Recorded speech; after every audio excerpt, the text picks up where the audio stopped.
participation. So Liquid's draft was a work of art. Well, a work of art for them, but Battleground number 2 is on the way, and the Playing Ducks will have a chance to ruin that piece of art here. Take a paintbrush and just ruin it completely, with Towers of Doom being the packets. Team Liquid will be moving into that Battleground. The first pick will be going over to the Ducks. I still don't know what I broke. I don't think you broke either. I think you like dropped a monitor or something. No, my monitors are still fine. I don't know. It's okay. We'll get it figured out. We got top peeps. Can help I should stop hitting the desk. We're so passionate about that composition. I love area effect damage. It's so good. It's not only that, it's everything came together here. Yeah. It was awesome. It was almost as if they were like straight up, okay, here is our sacrificial lamb. Do you guys want this? If so, we take your entire team out. To be honest, this draft had so many things, so many little synergies that I'm actually, if Liquid was aware of every single one of them when they drafted this, that would have been fantastic, because you could definitely see that they are trying to draft a composition that has certain strong aspects. But a few of the things that came together here, I would not be surprised if they themselves said, oh yeah, we actually saw that in the draft, that works too. Because there's like 100 different things that came, it was perfect. Doesn't get any better than that. That's for sure. And the thing is, too, is like if they're not together, we don't get all those benefits. If they do get isolated, or say we have a Malthael taking a lane by himself, there are moments where the Playing Ducks can get those picks and actually put themselves in a spot where they can actually fight against Liquid. They understood that being together was the best way for them to win and, of course, get a victory from there. So little things like that, man, always identifying in draft what your comp can do can definitely give you a nice leg up into getting a victory. Now let's go ahead and go into Towers of Doom, second battleground of the day for our teams. I mean, one of the things, for example, that we saw in the last fight as well, just coming back before we have the bans here, they didn't even go for Stitches anymore, because they just said, yeah, he's going to get cooldown reduction, we can't kill him anyways in the burst, and then he's just going to go Devour and it's going to be fine. But as we have, before we fanboy Liquid too much here for their first draft, let's head into the second one, where the Ducks are getting rid of Illidan right away, and Team Liquid is banning out the Genji. So, 2 strong melee assassins taken off the board immediately. And we have now the pseudo-global taken away too. Illidan can play a huge role on Towers of Doom with Hunt later on in the game. This does leave Oriole up, which she has become certainly first pick worthy for a lot of teams. Will the Ducks go down that route, or do they intend to continue picking up the Anubrak? They seem to have a little bit more of a lenience towards the Anubrak when they have the choice, but they decided to go ahead and grab Dahaka first. So map control, trying to control the top lane in particular, get some extra value from the side soak and the experience, and Anubrak and Uther immediately being picked up by Team Liquid. A tried and true combo for the first picks here, if you can get them. As we said before, Uther has a 100% participation rate on HGC Europe. Anubrak is the second highest. I think it has around 98, 99%. If I remember correctly, there was one single game that we had where Anubrak was neither picked nor banned. So the two of them are definitely the most popular heroes here. Next to then Genji and of course other favorites that we see in the meta. Greymane, Illidan, etc., etc. So, Uther and Anubrak will be the pickup here for Team Liquid. On the other side, the Playing Ducks having the Dahaka, so that means they will have their strong, nice rotation between him being in the top and the middle, can double soak. So from here, it's all about building out that 4-man. Do you want to focus on mercenary control, or do you want to be in a spot where you just try and push into your opponents on the bottom side and keep them in a reserved natural state? And usually, the second and third gives us a good indication of what they want to go into. With Oriole and Vala being up, strong possibility here for the Ducks. They're going into Malthael and Greymane, though. Surprising to see Oriole continue to go down. Yeah, and as you mentioned, Oriole is actually the 4th most picked or highest participation hero in HGC Europe at this point. Yeah. Higher than Greymane, higher than Illidan. So I think she's at roughly 80% at this point. So the supports in general have really, really spiked because of the double support meta that most teams are still using.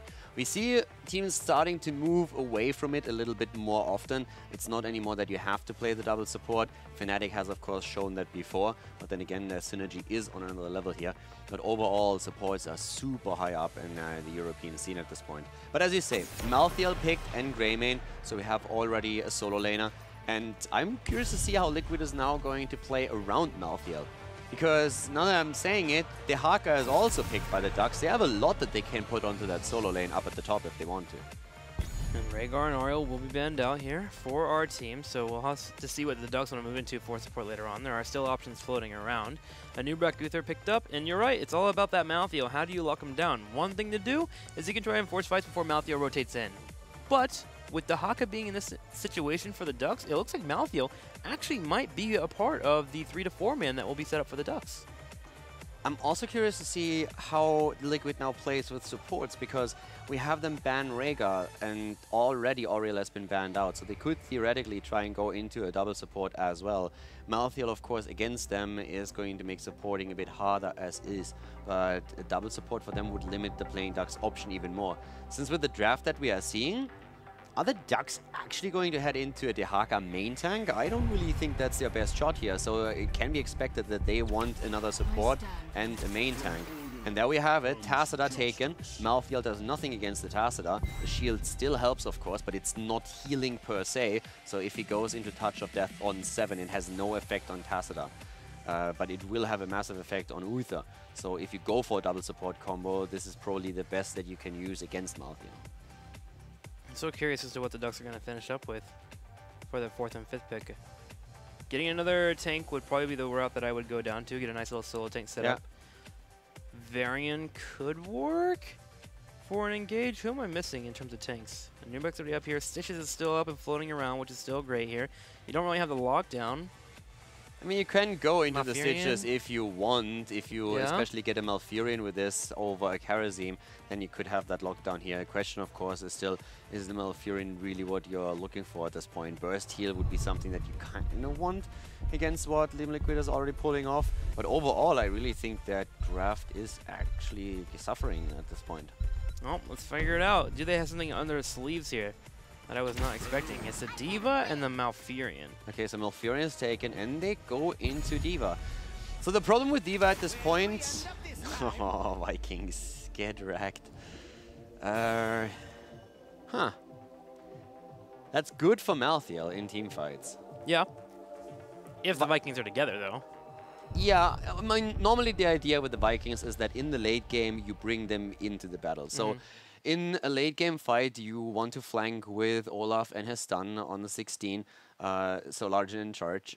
So once that happens, you have more bodies in the fight. And Vikings have a surprising amount of hit points, actually, especially later on. So Malthael can really capitalize on that and be strong here. But of course, the idea is with this draft not, hey, we're going to team fight all game long. It's more so Vikings are pushing lanes, are soaking experience, and are grabbing towers.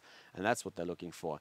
Diva is even more interesting pickup, since the main Diva player in Europe is still Alex. And Alex has been talking about the changes to Diva a lot, where he said that normally the way, especially him, plays the hero is he wants to attack the opponent's hyper carry in the back and put the pressure on. But with the reduction of the hit point pool that Diva has, it makes it incredibly difficult for him to play that role. So it's a really interesting draft for the playing Ducks. I personally would say they are going to get completely wrecked by Team Liquid, but I already had the same sentiment once when they were playing on this map, where I was like, I don't really see the idea just yet, and they really surprised me. So it seems, from me looking at it, I would say they are really struggling against what Team Liquid has, but maybe that's a strategy where they are just saying, hey, we figured something out, we're going to show it now. There's two sides of the coin here for Diva for me. First off, one, I don't think she really does much until level 13, when she gets that little spike where she gets the shield available to her, which makes it easier for her not to fall out of mech form, so she can be aggressive, as mentioned earlier. But there is only one hyper carry on the opposing team, Vala. If we can get Diva on top of her and bring out the advanced dare matrix, you ignore Balog and Eric? I thought Balog would be split pushing, to be fair. I didn't think he'd be in the fights. If he is in the fights, then yes, that is a major threat. And so I disappointed am right now. bad on that one.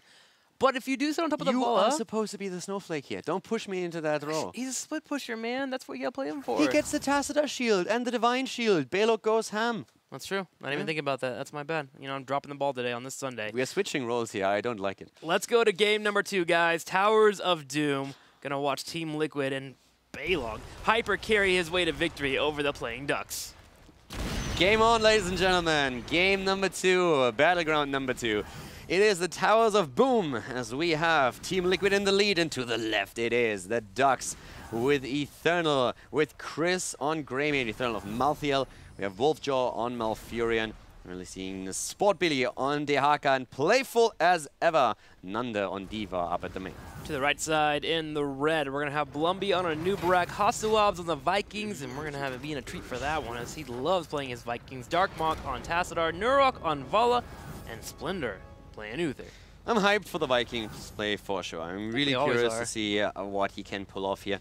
And of course, Vikings into Malthael, that's also quite a statement for the late game. This really tells me that Team Liquid wants to get super far ahead early on.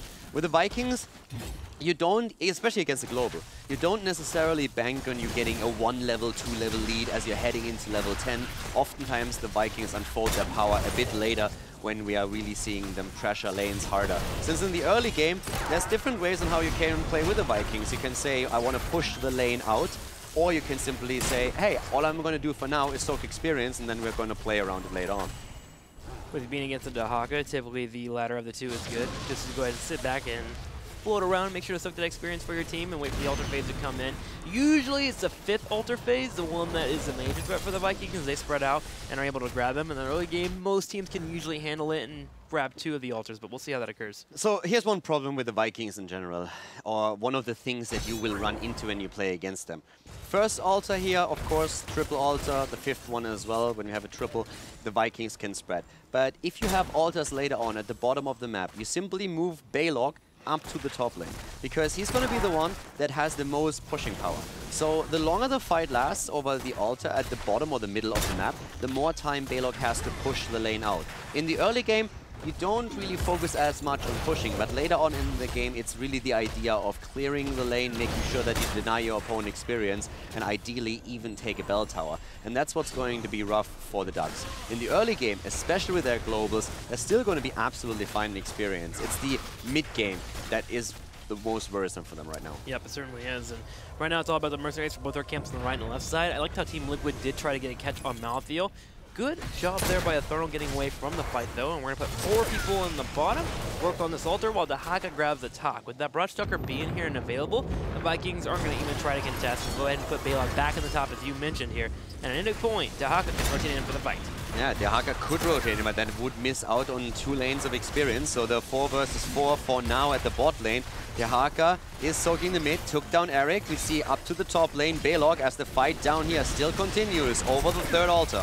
Nana taking damage, will use the Diva mech here to go ahead and explode. Won't hit anything except for a few minions on the right side. Lumby did go over and interrupt Wolfjo during the fight. Yeah, they don't get the last interrupt, so it looks as if Playing Ducks will be able to get this one done. Olaf is down, Nande barely getting away, but the channel is completed as the Ducks are picking up the 2nd altar. But you can already tell that at the top lane, we're having Balog do a fair amount of work towards that gate, and that is experience that the Ducks are going to miss out on. Yep, already working on that turret, and Blummy, hoping to keep this fight going, is chasing a 3rd on the left side. Gonna have to back up at some point, as Nurok decided to go ahead and put his attention towards Chris. And Chris will dance away, get behind the turret for the moment. We're going to continue pushing in, and 6 has hit for Team Liquid. So the experience game you keep alluding to is starting to come online. You see evidence of it right now if you look at the top. And also the 4-man is really important with this. It's not only the push at the top, but we have a very strong 4-man for Team Liquid with a double support Vala, and this is what they are putting onto the field at the bot lane. So the Ducks are struggling against this a bit. They always are in a position where now all of a sudden structures are being taken down. Dahaka's in the middle, Malthael is rotated to the top. So it is a 4 versus 3 down here at the bottom of the map. And the Ducks are just losing additional structures. So Liquid is slowly getting ahead in experience. Nothing too crazy just yet, but this just adds up towards the later stages of the game, especially when you can drop the walls and have a direct shot at claiming a bell tower. There's one of the things you can do with a 4-man rotation too when you have the Vikings. Control the mercenary camps. Get away, pushed out, grab the experience, especially if your Vikings are spread out to do a 1-1-1 instead of a 2-1. If you get them in each lane here, you just go ahead and go for the mercenary camps, be willing to evade, put as much pressure on the opponents as you can so your Vikings can do the work for you. Nande goes in, drops down the mech here, the self-destruct will go off, and the sappers will be grabbed by the Ducks. So they get the Zappers here, and also every single Zapper camp they take is of course denying a Zapper camp to the Vikings with a bribe. Also, we have Broccoli taken on Malfurion on level 4, the Vengeful Roots going full for the Broccoli build. Nanda down here is in trouble and taken out. The mech explosion, well, of course, in this case, couldn't really help him. Malfurion also falling. This is getting from bad to worse as the Ducks are losing a 2nd hero and lose more and more control over the map. Team Liquid just getting farther and farther ahead in experience and putting amazing pressure on the bot lane. Also, they have now, with a Viking on the map, extra power on the Zappers thanks to the level 4 talent that we see for the Vikings, the Mercenary Lord. That alone allowed them to easily claim this one. Gets the extra damage in on those bell towers, and it won't do anything to a core, but it's certainly great for breaking in those bell towers early so you get more shots here. And they got a total of 10 in that fight. Looking at the victory here, it's 32-26 as the Team Liquid will take a lead here, and they're at 9.5, almost towards 10, and they're setting up camp on the bottom, controlling this bell tower and forcing the Playing Ducks into this avenue where they have nowhere to anchor. And the level 10 is, as you just said, it's going to be really rough. Also, in this case, we have Viking spread on all 3 lanes. Normally, you see Viking spread out between 2 lanes, but the extra Viking at the bottom of the map allows them to get the extra value out of those Zappers, as we just saw against the Bell Tower. So, Liquid is doing really well with this. And the Darks are trying to reclaim a tower to the top. They know that only Balog is there. Hazops is going to lose the Viking, but Bloomby started to rotate over, and we see Vala on her way now as well, just to make sure that they can force the fight here with Cocoon again. 10 here for Team Liquid. Can they make anything happen here? You mentioned the Vala coming up, but Eternal does escape. Low on health, but he gets away. Nanda with the defense matrix here. That didn't really do a whole lot for him, but they are starting to get closer to 10 themselves now. It's still a bit rough what we're currently seeing here for them. Also, I want to highlight that with the heroes that have been chosen by Team Liquid, Malthael decided to not go into the Touch of Death on level 7, but instead went into the Cold Hand for the extra slow. Cold Hand here allows him to continue chasing if he gets it on Vala in particular, and maybe they can keep them back there and negate the level 1 hot pursuit from them. Playing Ducks will be defending here on the bottom as one altar spawns in the middle, and with the Vikings already set up here in the bottom bell tower, it's not even close to being taken away from the Ducks. Them having to move in for this altar, we require them to go through the choke right above there, which if Team Liquid sets up in a good spot, they can control it. Also, a really nice adjustment that we see on level 10 from Greymane. Chris, against the Vikings, and also not a super hit point heavy tank, went into go for the throat. That we see rarely these days, but it makes perfect sense given the heroes that he is facing to use the talent here over Curse Bullet. Also gives you a chance to also burn down Tassadar if he ever uses Visual Shift early.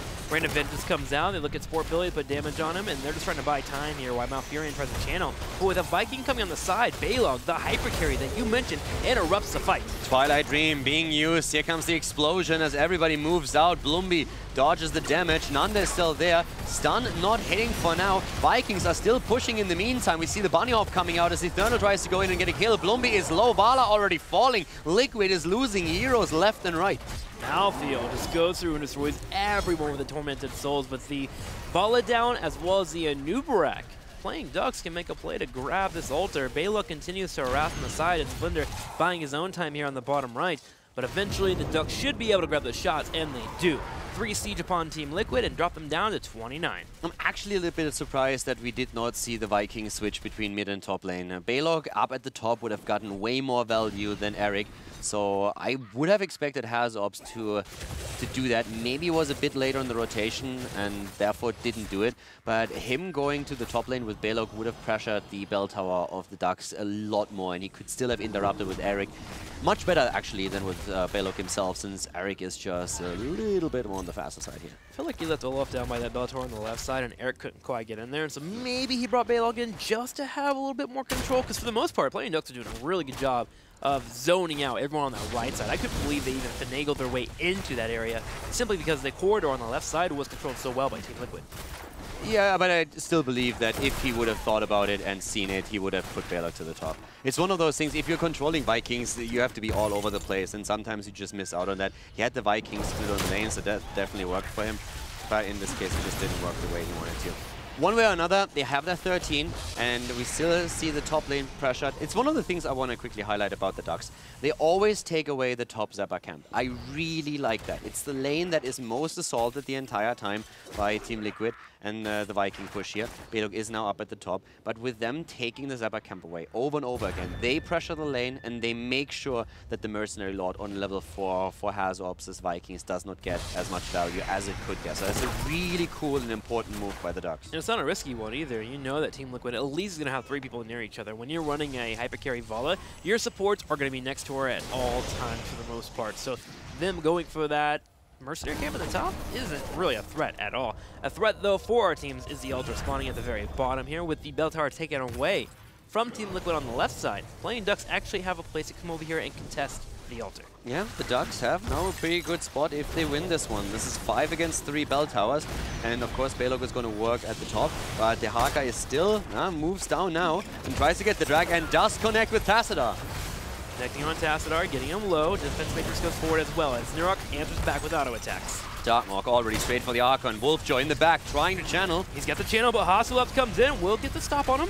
Mech Explosion already gone, and Olaf on the run, but up here we're seeing Vala confused, trying to get this kill in against Chris, who moves away in the Greymane. Well, Nande's starting to get low on health, though, and he is a maintain. Can they get one more interrupt? Blumby's coming in, he charges for it, and with the Side Storm, they get it. Dives deep, has off slow on Eric. Once again, the Twilight Dream being used here. Nande moving away, non-pilot anymore. Here comes the heal. Blumby is still alive. Blumby gets dead, though, as he gets picked off with the Cocoon coming out. We're going to have a Therno, finally, with the Tormented Souls going straight forward, hoping for a fight. It's a great Cocoon here by Nubarak against Eternal, but now we have Nande channeling again in pilot mode, and that's 5 shots fired against Team Liquid.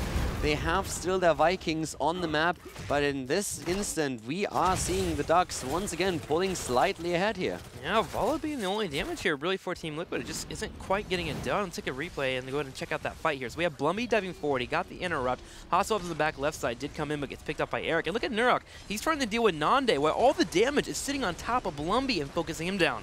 Was a fantastic Divine Shield that we had also here, by the way. Just really making sure that they shield the Nubarak. Even as the Twilight Dream is about to hit, he gets the Divine Shield. That really helped them there.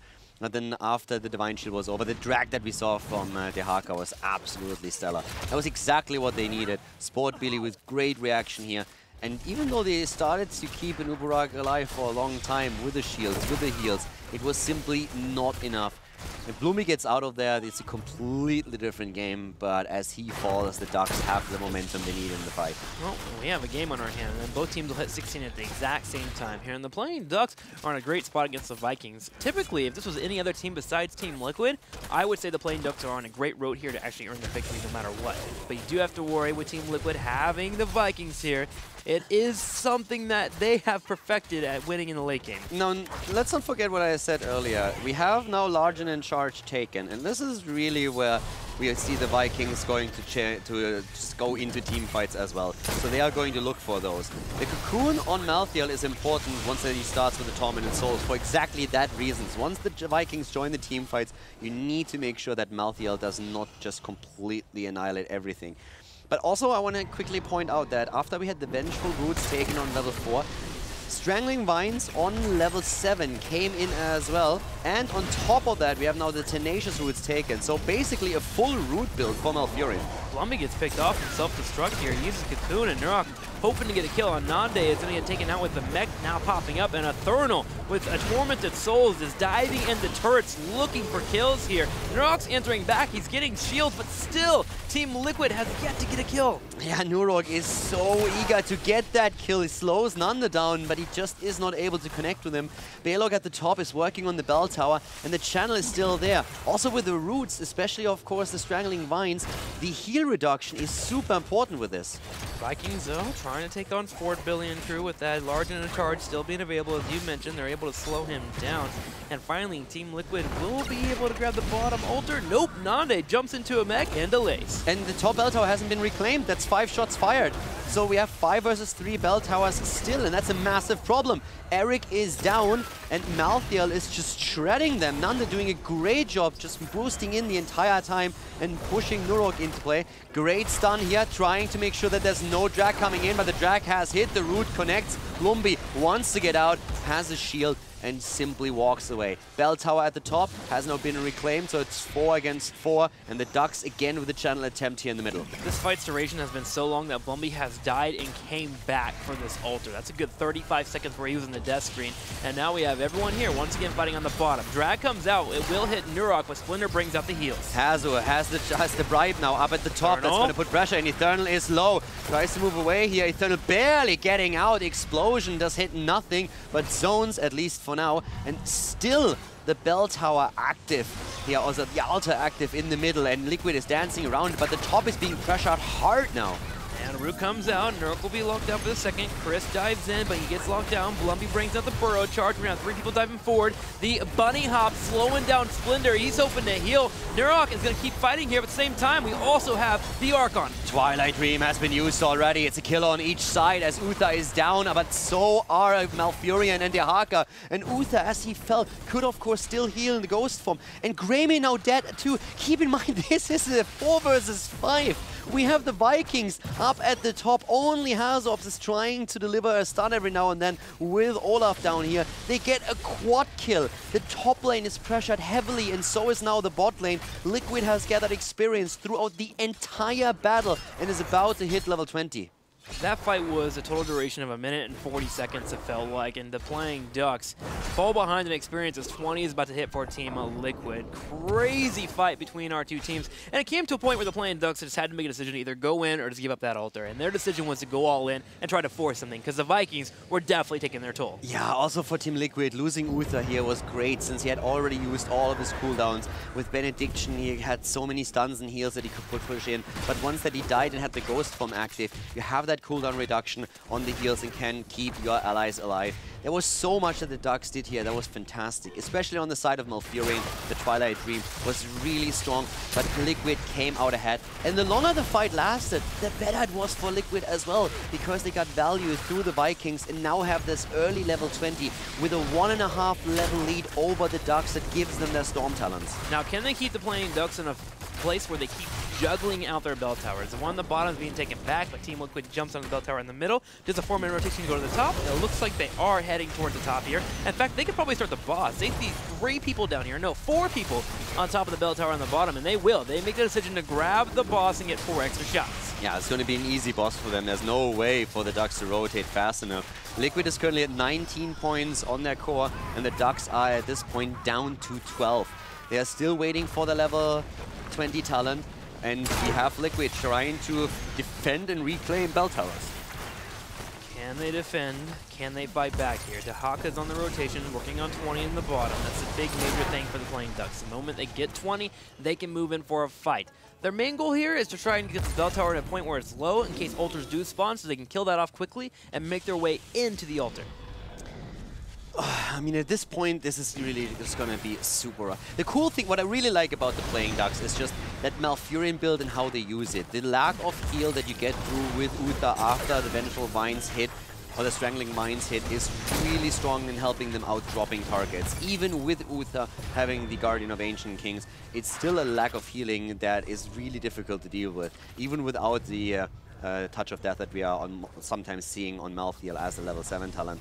But now that we are having the Ducks in level 20, we are still seeing a double altar on the map, and this is where the Ducks are going to try and fight again on even talents. That's right, 2 altars for our team to grab. The Vikings will go ahead and push in the bottom for the moment. They're trying to keep Dehaka at bay so he can't rotate in, while Eric starts channeling to the top right. The squad of Team Liquid, the 4 unit, will be on the left side, and their job is to make sure the playing Ducks can't grab their altar either. Team Liquid is all about map manipulation right now. They're zoning over here to the left, while we see up at the top right Eric channeling through. So that's shots fired already, and they still hold the Ducks at bay. At the bot lane, we also saw some pressure. D.Va is down as the Vikings are joining the fight. Eternal is in there with his Tormented Soul, but Dehaka is falling too, and that's a double kill. A count against one of the Vikings, but even the Icebook does not save Wolfjoe. He's dropping.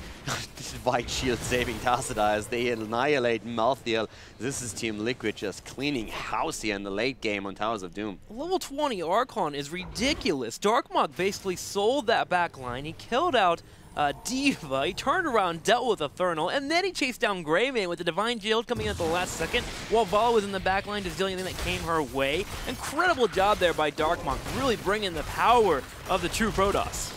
12 kills against 8, and now they work on every single bell tower. They want to end the game ideally right there. It's not quite getting to that. They control 6 bell towers. Well, if they get the one in the middle, they could actually, it's 10 seconds. I mean, look at this more time. It's more time than I thought. Yeah, they have the 10 seconds. They can finish it right here. It would also start the barrage, and at the top there's a mercenary camp pushing through the top lane. This is it. Shots fired, and they are taking down the Ducks on map number 2. A 2-0 lead for Team Liquid here at the HGC Europe against the Ducks. Playing Ducks, man, they held their own, especially in the mid game. Felt like they did pretty well in the early game too, controlling the Vikings and the pressure, but it came out to be a little bit too much towards the end when that major fight that happened around the bottom altar that lasted nearly 2 minutes. It really made them put in a spot where they fell pretty far behind. They had to go for an all-in play, or they needed to give up the altar, and they decided to go for the aggressive play, and it just did not pan out for them. Liquid won the macro game heavily. The map manipulation with the Vikings was just too strong. The longer the fights over the altars lasted, the more value Hazorps got. And once that he completed his 16 as a talent and could just simply go in with the stuns, he always kept Olaf with the team and just provided these stuns in the team fights. And of course, another big hit point bar as well. It was really rough for the Ducks to play around it. In the early mid-game, they did quite well in the fights. They had good coordination there. I like also the idea of going down a different path with Malfurion here. That helped them with a lot of the kills they got, especially against the Nuburak. It was really tricky for him with that lack of healing and the extra damage and lockdown that came out of Malfurion. So a great utility build for Malf. But overall, they just lost at some point control over the Vikings. Even with Malthael and also Dehaka, it was just too much for them to handle. They're definitely going to watch that replay and check out that bottom moment and think about it for the next time. And, of course, they're going to learn and continue to grow from that. So we'll be right back with the game number 3 as Team Liquid is up 2-0. We'll see if they can end this one with a 3-0 or if the Playing Ducks will start.